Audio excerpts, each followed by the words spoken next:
Envision a singular unit, existing outside of space and time. Hold that thought in the center of your mind. It may help to close your eyes in order to conceive the image. Know this: like the quality of mind, this object is without shape, size, or parameters.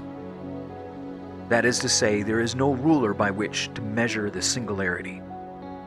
No microscope or telescope can ascertain the isness of this unit, for it is beyond being and human comprehension. And yet, with a calm and steady mind, our intellect can behold this image as its own. Without the physical body or the impulses of your biology, observe yourself as though invisible, moving away from this oneness of mind. The further you move away from this source, the more empty you become, the more you desire to turn back upon it. In the here and now, you come to a complete stop, so as to turn your sight back upon this oneness. During the process of turning, you receive more and more cognizance through your peripheral vision.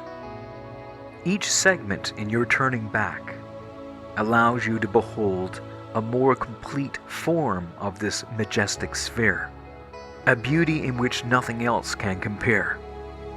Each form of this ineffable sphere that you conceive, each degree of your turning back upon yourself, remains as the eternal content of your mind.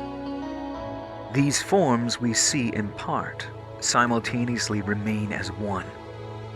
They grant us the capacity to apply discursive reason, but more importantly, they immediately enable our intellect to grasp the truth of anything that should come into view. Yet in the here and now of eternity, one need not depend on memory, or anything external for that matter. For while we remain as one, there is nothing to contrast one from the other.